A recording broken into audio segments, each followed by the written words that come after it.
Well, hi guys, welcome, and who dat? I'm Joe. Thanks for tuning in to Rosenfield 10, where I cover our beloved Bless You Boys in black and gold, the New Orleans Saints. Are you a Who Dat fan? If you're a Who Dat fan, subscribe to this channel. I love the Saints as much as you do. Think of me as a friend or a coworker. When you see one of my videos, I'm telling you what I'm thinking about them boys this week. And you let me know what you're thinking in the comments. I respond to my comments. And today we're going to cover the first wave of free agency. We're going to look at everybody that we've picked up. We've got 6 new players and 7 total in this free agency so far. So let's talk about them. Let's break them all down. And let's bask in the glory of what I will say is a fantasy that has become reality for this football team. Yeah, I'm pretty stoked. I've done videos in the past about what we should do in the off season, and a lot of Saints content providers are patting themselves on the back after this first couple of days of free agency because we identified problems on this team, and we even identified players that we could address those problems by signing, and then we go and sign those players, and it's pretty nice. It's almost like the Saints did what they needed to do. That's what it kind of feels like. And in those off-season breakdowns, I talked about we needed a starting left guard, we needed another piece of tight end, and we needed a running back. And those were the three main objectives, in my opinion, for this offense in free agency. I thought addressing the offensive line, as most people did, addressing the offensive line in free agency was the way to go. And I think a lot of people thought getting a running back because Kamara and Kendre Miller, it seems, are on their way out, and we need to establish this running game. And I, personally thought Travis Etienne would be the guy to go and get at running back. I thought David Edwards was the guy to go and get at guard, and all of that worked out. Now, I also thought getting another piece of tight end was important. I was hoping to re-sign Foster Moreau and then go and get a bona fide number one, number two guy next to Jawan Johnson. We go and get Noah Fant. So yeah, it's like a fantasy of mine that has become reality. I can't believe they actually went and got a couple of the players I wanted and immediately addressed positions of need. And of course, punter. I wanted to do that. And I said in the last video, if you wanted a really good punter, you might have to pay 4 million a year to get them. I think we're paying a little over 3. So let's break everything down. This is great. We're going to start with the running back. Travis Etienne, he's coming home. 5'10", 215 pounds. We signed him to a 4-year, $52 million contract.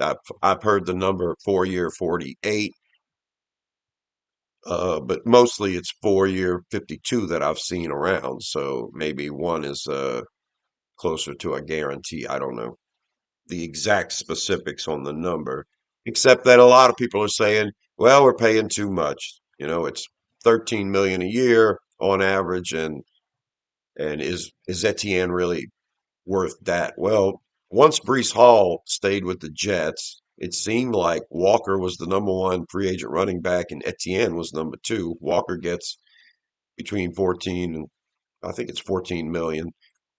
Etienne gets 13 million. I'm not going to complain. He probably had a lot of suitors and probably on some teams with a clear path to success.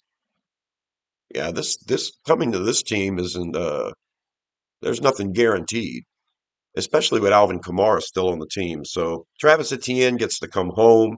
That's great. He's 27 years old. I thought we should sign him to a 4-year contract. That's what I wanted to do. Some people are saying that's too much. And 4 years is perfect. He'll be 31 by the time the contract's over, and then we can move on if he's not producing anymore. But I think 4 years is great. If he spends 1 year with Kamara in this system, he'll still have 3 more years to be the lead guy. And I think the writing's on the wall for Kamara right now. Yeah, one of those signs, obviously, signing Etienne, a guy that can do what Kamara does. And I think being a few years younger than Kamara, yeah, he's probably going to give you some burst where you lose that with Kamara now. So Etienne is the perfect guy to come in and take Kamara's place. Now, I need to see Kellen Moore get this running game going. If you have a piece that's that similar to Alvin Kamara, and you couldn't get anything going with the actual OG Alvin Kamara, I'm a touch hesitant. Well, I think Kellen Moore is building towards that. I just feel like it's something important for Kellen Moore. Get this running game going is the only way he's going to establish the offense he wants. And the offense he wants, is a top five offense, is what he's done his whole career, except for last year. And I think what he was missing was a running game. I'm not going to question his ability to figure it all out once he has the pieces. I just hesitate because AK is a decent player. And through some metrics, our offensive line wasn't that horrible last year. Come on. I saw it. It was pretty bad. Okay. I felt bad for AK. I felt bad for every running back having to run behind this offensive line. But there's some metrics that say they were okay, and maybe AK just wasn't doing enough. Maybe we were calling plays AK wasn't very good at. That's one difference between Etienne and AK. AK was never very good at between the tackles. The kind of inside runs from the shotgun that we were doing last year just did not suit AK at all. I think it was his worst run, and I think it's a staple in this offense. Etienne does that well. In between the tackles, what do they call that? Inside zone or inside gap or whatever, between the tackles, especially from the shotgun. Etienne can make it happen. And he's got the speed. He's still got burst. That's another thing. We haven't had a 30-yard run from AK in at least 4 years. And Etienne had several of them last year. He's a big play waiting to happen. So now that we have Etienne, who scored 13 total touchdowns last year, that's another thing. AK has had an issue finding the end zone lately. You know, Everyone remembers that big game against Minnesota when he scored 6 rushing touchdowns. It's like he's had several seasons where he hasn't got 6 recently. So it's time to move on. I love AK. Always going to be, in my opinion, the greatest running back in Saints history. But his time is done. Etienne having 13 touchdowns last year, that's just, to me, proof. 7 on the ground, 6 through the air. And yeah, it's time. So do we address Jeremiah Love with the first pick in the draft now that we have Etienne? Well, some people would say no. I think we're going to hopefully cover enough bases where we don't have to pick a certain position. And then if Love is the guy, Love is the guy. And I don't know. The only thing better than having one really good back is having two, especially when a rookie would be on a pretty manageable contract. But we'll see. But I'm excited about Etienne. 27-year-old guy. I think we're going to get him right at his prime. So I hope this is a fit for Kellen Moore. I really do. The next guy we're going to talk about, offensive guard David Edwards. In my opinion, the best guard in free agency, and we went and got him. And I thought we would have to play a competition with the money, and I thought it was going to be anywhere between 20 and 25 million a year. But we get David Edwards for 4 years, $61 million. And that is sweet. Barely over 15 million a year. And yeah, he signed a cheaper contract than some of the free agent guards, to this year so far. So I don't know how we managed that. All I know is David Edwards is one hell of a player, and we're going to talk a lot about him. You guys, I know a lot of you wanted him, and we got him. And unless you've gone back and watched the film or studied him, you know, you want to know something about him, I'll let you know. He's 6 foot 6 inches, 308 pounds. He's 28 years old and solid guy. He comes from University of Wisconsin. So he played with Ryan Ramczyk when he was there. He gets drafted by the Rams, and he's remained friends with Ramczyk. So it's funny he calls him Ram, and he was drafted by the Rams. And yeah, he ended up going to Buffalo, and then now he's a free agent, and he's coming here. Now he has connections with a lot of people that are from Louisiana, and it seems like everyone he talks to that's been here loves this place. And he has gotten it put in his head for years now that coming to Louisiana and playing for the Saints is a really good gig. And I'm not sure if he got, you know, he could have got that from all kinds of players, people that he's played with and coaches he's worked under.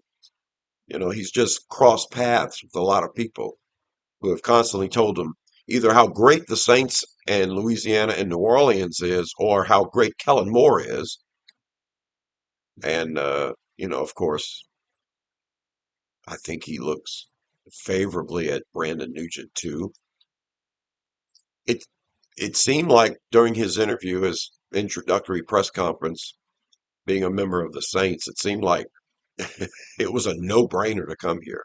Now, whether he took less money to come here or not, I don't know. But that's something I wanted to say about him, is that he's a really awesome guy, it seems like, on top of being a great player. Now, the only numbers you really have to go on are kind of like PFF grades when it comes to looking at the success of an offensive lineman. And last year with David Edwards, he finished with a PFF grade of 71.4, and that's pretty good. Now, you kind of want it to be in the 80s or 90s or something like that. You want to think you're getting the greatest thing in the world, and 71.4 might not be that great to some people. A passing ranking of 73 and a run block ranking of 69. So, a run block grade of 69, and we're trying to get the run game going. You might think, why didn't we go and get somebody better? Well, when you compare that to what everyone that played offensive line for the Saints last year did, then that run grade of 69 looks pretty awesome. We'll start with the starters. Kelvin Banks had a run block grade of 76.2. So compared to Banks, Edwards is at 69, Banks 76. And yeah, that would be pretty much it. Everyone else on this team well below David Edwards 69. Giggity. Uh, Redun's run block of 49.1. McCoy run block of 62.3. So Edwards at 69, McCoy at 62.3. Yeah. Ruiz 44.7, Fuanga 63.5. And I'll throw in Fortner too. He had a 65.3, which ironically is better than McCoy, better than Fuanga, better than Ruiz, better than Reduns. So Banks was the only guy that was, according to PFF grades, run blocking really well last year, and then David Edwards would be the next guy on that list. I thought that was interesting to bring up. You take these PFF grades with a grain of salt. McCoy was the best pass blocker last year with an 84.1, and the next best graded pass blocker was actually Cesar Ruiz at 73.1. David Edwards was a 73 pass grade last year, so David Edwards would be among the best pass blockers graded out last year on this team as well. So overall, David Edwards was the perfect guy to go and get. We have solved our problem at left guard. I want to believe that we're going to get a backup guard in free agency. I really want a starting caliber guy that can push Ruiz. And, ultimately, I want a guy that's going to be better than Ruiz. But uh, maybe Ruiz, he plays the best he's ever played next year, and maybe right guard's okay. You can only hope. But right now, we've got left guard taken care of. With David Edwards, I think it's just a home run. And we might, if you feel like we overpaid for Etienne, we underpaid for David Edwards. After watching that introductory press conference, I'm stoked. I really genuinely feel like he wants to be here. And that was something I thought that was going to be a barrier. How can you leave Buffalo with that quarterback and the, perennial winning team, playoff team, expected to be in the Super Bowl every year? How can you leave that after playing in a Super Bowl with the Rams and come to New Orleans? I truly feel like he really wanted to be here. And that's exciting because I really wanted him here. All right, next we're going to talk about tight end Noah Fant. We wanted him last year. He signed with the Bengals. I think it pretty much came down to, well, I can go to the Saints, who has a rookie quarterback and a 1 year pro quarterback that haven't had a lot of chance to prove themselves, or I can go play with Joe Burrow. So he made the choice to go play with Joe Burrow. Can't fault him for that. But the Saints were persistent. We wanted him again, and we pursued him again, and we got him. 2 years, $8 million. I think it can increase to slightly more than that, maybe 8.5, something like that. Noah Fant is 6'4", 249 pounds. So he's a nice size, a little thicker than Jawan. And Fant is known for being a good receiving tight end, but he's going to provide a little more as a run blocker. Now, Fant kind of covers two things I wanted in free agency. I wanted a backup tight end, but I also wanted a guy that could be a number two next to Jawan Johnson. I was kind of hoping we would get a run blocking, receiving, dual threat tight end that could assume the number one position. I don't know if Fant does that, but if we need an inline blocker, perhaps Johnson's on the sideline for those plays and let Fant go out there and do it because he is slightly better. But I think this just opens up the offense to have two tight end set be prevalent, and we can run it with more success than with the backups we had before. I wanted to re-sign Foster Moreau just to have competent number two, and I think Noah Fant is going to be a great compliment. He'll be a 1/2. 28 years old. Last year he had 34 catches, 288 yards, and 3 touchdowns. So, he wasn't the number one tight end. He wasn't the number one option there with the Bengals, but he got 34 catches. Ironically, I think that's how many catches Etienne had last year with the Jaguars, 34. Is roughly about the same yardage, too. 34 catches, 288 yards.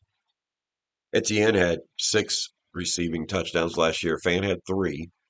And yeah, Fant was probably, a number two situation there in the Bengals and just getting put in the mix.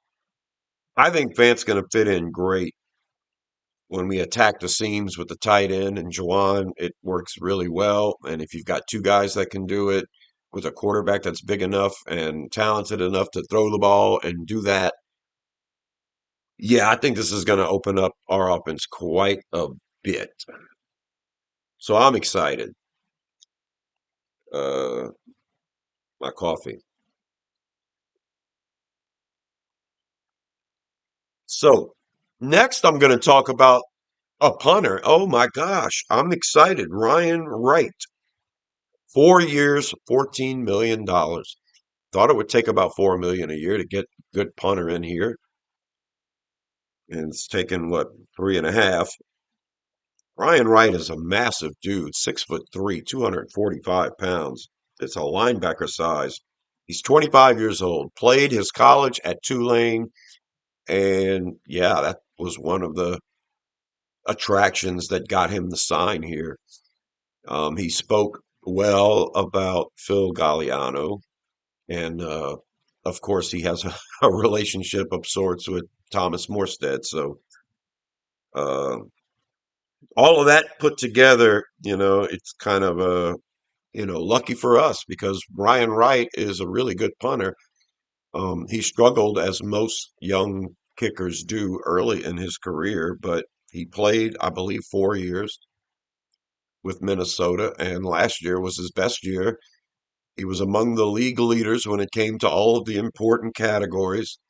He outshone Kai Kroger in every facet, especially downing kicks inside of the 20. She was one of the league leaders at that. That star, she is a destroyer of all things nice. She wants lovin's right now. I got Bellamy on one side, I got Star on the other, and I got Miko at my feet. So I'm surrounded by cats right now. I'm always surrounded by cats. You're gonna see a lot of cats in my videos. Um, yep, let's talk about these cats. Ryan Wright. I liked his introductory conference.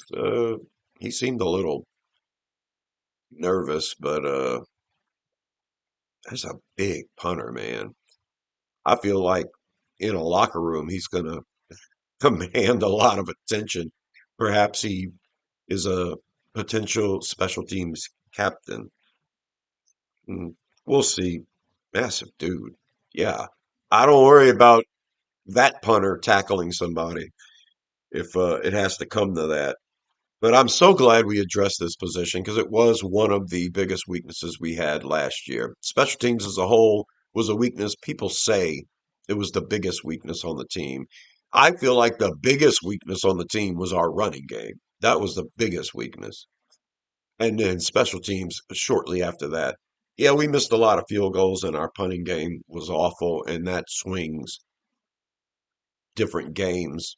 It's a lot of stuff that doesn't get recognized at the time, and you can sit there and analyze it to death, but give me a break. Without a running game, our offense couldn't get going, and that's where we struggled for most of the year. Uh, yeah, hidden yardage is nice, but I'm not going to say special teams was the biggest failure of this team. The running game was the biggest failure of this team. That and not being able to score on offense, which goes hand in hand, and our blocking up front. And then, yeah, I'll throw in special teams, but it was very important, and we address it. And yeah, I'm, a fist pump when I heard we got Ryan Wright for 4 years. Yes, that's my reaction. Travis Etienne, it was a little, oh, all right. Well, when I heard we signed David Edwards, it was fist pumps everywhere. That was the one, man. Oh, yeah, that was the guy. We needed that. And the Noah Fant signing was good. We needed a tight end. Who else did we get? We're bringing back linebacker Caden Ellis on a 3-year, $33 million deal. This is the same amount of money that Demario Davis is getting paid with the Jets. So instead of signing Davis to a multi-year contract worth 11 million, we decided to invest a little more, 3 years, into a player that's a little younger. Caden Ellis is 30 years old. Demario's 37. So Caden Ellis isn't Demario Davis, but Caden Ellis isn't going to be asked to be Demario Davis. Caden Ellis, 6'2", 240 pounds. His contract is 3 years, 33 million, but it can go up to 39 million. There's probably some play incentives in there. Caden Ellis wore the green dot for all 3 years he was with Atlanta. So whether he lined up at the Mike or the Will, which is what he did mostly, the Mike and the Will, he still had the green dot. And they did utilize him as a pass rusher, a blitzing linebacker, kind of off-ball linebacker that blitzed. And I think at times Atlanta might have lined him up on the line of scrimmage too. And he still kept the green dot. Now, this is the same thing people are expecting Arvell Reese or Sonny Styles to perhaps do. Sonny Styles is definitely an off-ball linebacker. Reese says he's an edge rusher. I would give Reese the green dot and have him play everywhere if I had Reese on my team. And that's what I kind of think we're going to do with Caden Ellis. I kind of liken Caden Ellis to Arvell Reese, where I see in our defense Caden Ellis being an edge rusher as much as an off ball linebacker, perhaps even more. Now, Caden Ellis describes himself as an edge rusher, a pass rusher, first and foremost. And then, off ball linebacker is his occupation. But, the reason why we didn't keep Ellis was because he was a backup as a seventh round pick for the first 3 years. And then that last year we had him, Pete Werner got injured and missed 11 games, and Caden Ellis had to start 11 games. It was the only time he had ever started. And he got, one second. All right. So, yeah, Caden Ellis, 7 sacks in those 11 starts. And then he's able to sign a contract with Atlanta, and he goes there for 3 years. Green dot on the helmet. Now, when he was with Atlanta for 3 years, I think he got 10 sacks total.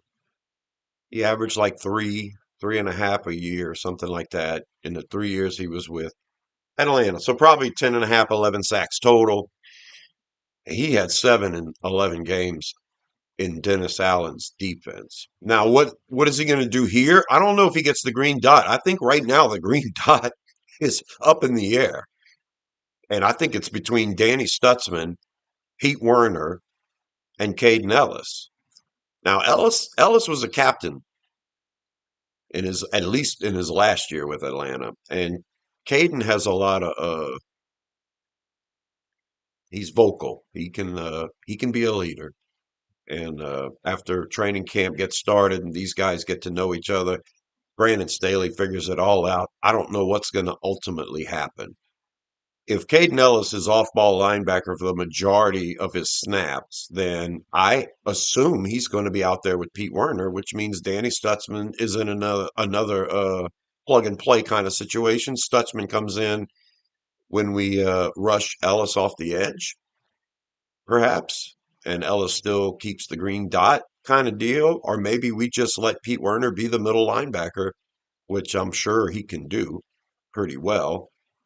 Or maybe Pete Werner is a trade candidate after all. There's a lot of edge rushers in this year's draft. And I feel like getting a linebacker size piece as an edge rusher, what Chris Rumph did last year, is something that Caden Ellis can do this year. And then if we get an edge rusher, Caden Ellis can be an off ball linebacker the majority of the time. But like I said, Ellis feels like he's a pass rusher. And yeah, Werner's going to take not Demario Davis's place. Maybe he takes Chris Rumph's place, kind of, sort of Cam Jordan's place, just as another piece as an edge, and then be an off-ball linebacker when needed. I mean, if Werner's going to be on this team, I can see our linebackers being Werner and Stutzman, and and have Ellis play multiple spots. So it's going to be interesting to see. But I had to emphasize Caden Ellis to me is I think an edge rusher slash off ball linebacker for this team. And I think he's going to provide that probably pretty well. He can get after the passer pretty good. I think that's an element that we haven't had on this team.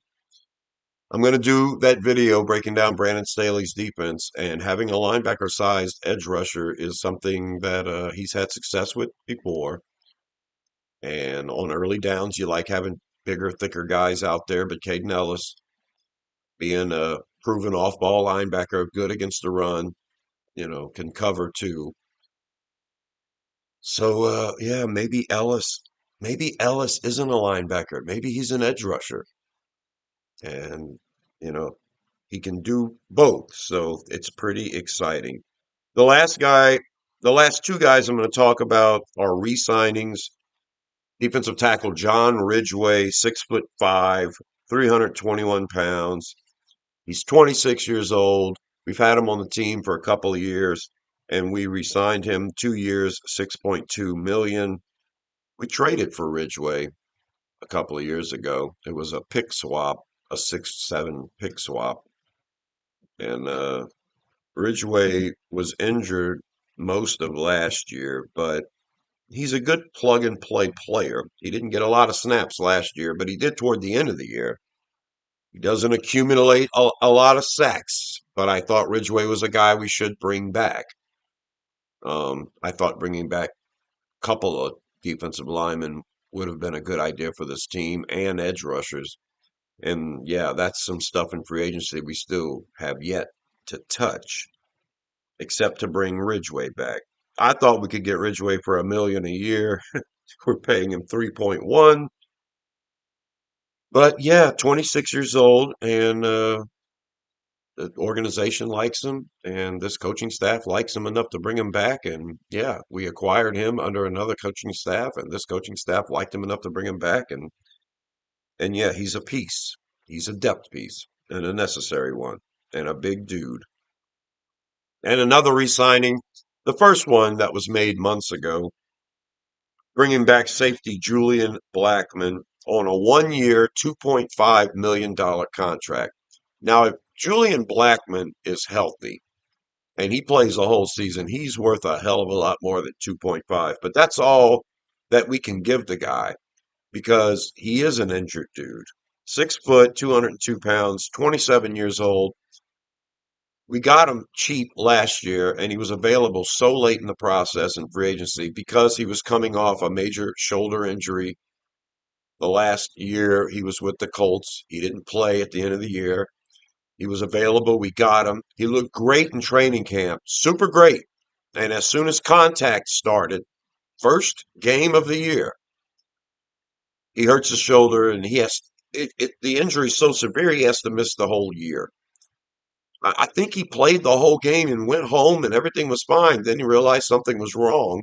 Then the next thing you know, he's out the entire year. I mean, that's a hell of an injury. Now, is this going to happen every time Blackman plays contact football? Because he looked brilliant in training camp when there was no contact. So I love the re-signing. He's worth every penny of 2.5 million if we can get more than one game out of him. And I'll worry about it. So we're deep at safety. We have Justin Reed. We have Jonas Sanker. And as long as we have Julian Blackman, we have good depth. Can Sanker be our star slash nickel? Not on a permanent basis. That can't be a game plan going into the season when you're depending on Julian Blackman to be your starter for 17 games. That's the question I have. 2.5 million. I think it's worth it. I really hope because when safeties have shoulder issues and they want to avoid getting hurt, they avoid tackling, and that can be an issue.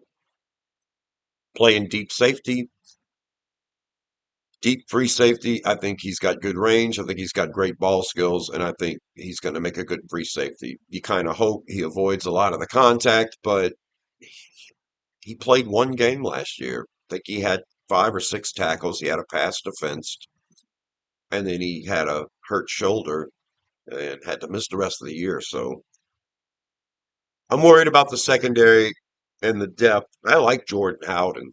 I just don't know if I want you to start Jordan Howden once Blackman gets hurt for the whole year because, you've got Sanker at nickel.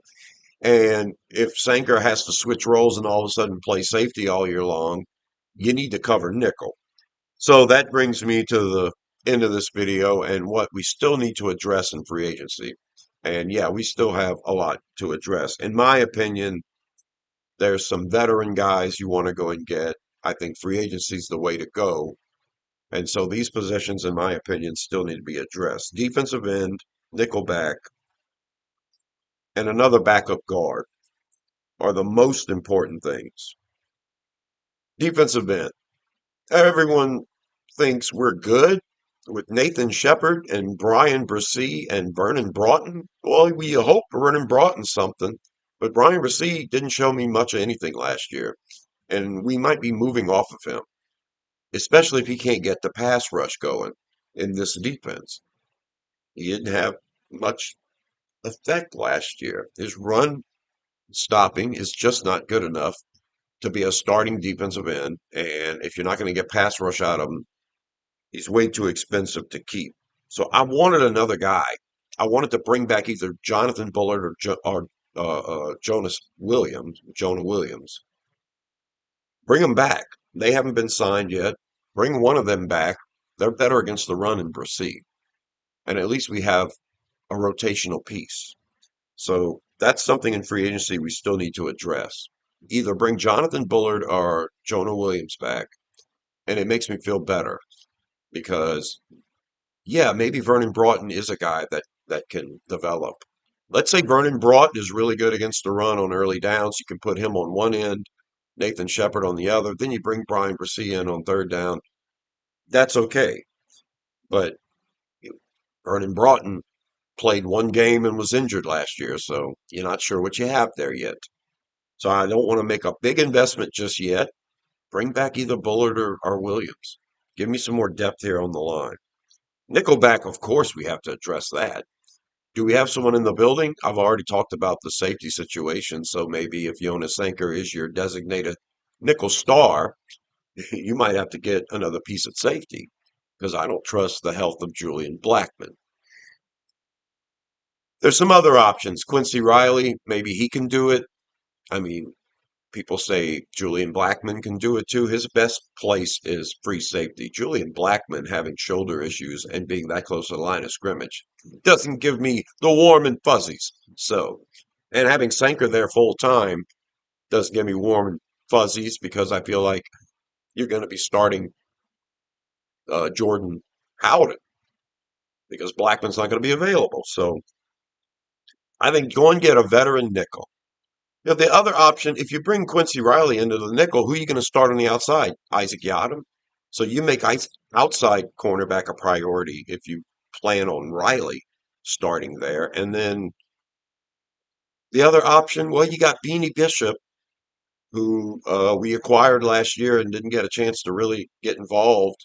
Maybe Beanie Bishop is the backup nickel that can take Terrell Burgess' place or Ugo Amadi's place. I thought we should go and re-sign one of those guys to have depth at nickel. Maybe this coaching staff feels Beanie Bishop can be that veteran backup nickel. A guy that we haven't even seen go through a whole training camp yet with us. I mean, he's going to have a roster spot to fulfill that backup nickel role. So, let's hope for the best. But I think nickel is something we should address with a veteran if that guy's not, Beanie Bishop. So, and backup guard, of course. I wanted to re-sign Dylan Redunge just to have depth. I also wanted to get a veteran starter to push Cesar Ruiz, but we got David Edwards. We still need at least one more piece. If you get a guard in the draft, that's fine. A young guy that you can develop, that's fine. But I kind of want a cheap veteran, perhaps even a swing center guard would be nice since we don't have a backup center right now. And I think it's a priority to go and get at least one more veteran guard so you can have, some depth here. You got Austin Richards at tackle. You got Will Sherman who can play guard and tackle. So maybe Will Sherman is that primary backup guard on the team right now. It's not a desperate need. It's just something I think we need. A backup center we certainly need. So a swing guard center would be sweet. And what else can we get in the free agency? An outside corner would be nice. I can't believe Asante Samuel Jr. re-signed with Pittsburgh for $4 million. Why didn't we sign him? I mean, Brandon Staley drafted him, and he was a up and coming player in Staley's system. And then He goes play for Pittsburgh, and now he's signing a 1 year, $4 million. I mean, is this guy bad? I thought Asante Samuel Jr. would be nice in this defense and could be an option at nickel and on the outside. And I can't believe we couldn't muster up $4 million, especially when I think it's a position of need. They must think Isaac Yiadom can start and play real well in this defense. If that's all we're gonna go with at outside cornerback. It's scary. Kool-Aid McKinstry and Quincy Riley were healthy last year. We didn't have to worry about it. And now that we've got the comp pick for Paulson and Debo, Isaac Yiadom's free to play if needed. And we're paying him $3 million a year, so I hope he's a good outside corner if, asked to play. But I think free agency, it's another place to go and get another veteran corner. And man, a guy like Asante Samuel Jr. would have been perfect. And for $4 million, I knew he was going to make less than 10, but I didn't think it was going to be that low. I feel like it was a missed opportunity. It's something else I would address in free agency. And of course, a backup tackle, offensive tackle. Austin Richards is fine. Will Sherman's fine, but they're not great. I think you can go get a veteran backup starting caliber tackle, offensive tackle, a swing guy, somebody to come in here and compete with Austin Richards and Will Sherman. And of course, before camp, we're going to have to get a quarterback in free agency, and probably going to be a guy like Hunter Deckers or something like that. But that's another position I would address in free agency instead of the draft, quarterback. So free agents that we can still go and get: outside corner, nickel corner, backup guard, backup center, backup tackle, and then some help on the defensive line. That's my free agent wish list for the next wave of free agency. And hopefully it is as exciting and as productive as this first wave was. That's my breakdown of everybody we've gotten in free agency so far. I hope I was able to let you know a little more about these players than what you might on the surface. I'm Joe. Subscribe to Rosenfield 10 for more videos about the Saints. I'll be doing another one about the draft very shortly. So subscribe. We'll keep it in the Who Dat family. And until the next one, I'll talk to you later. Who Dat?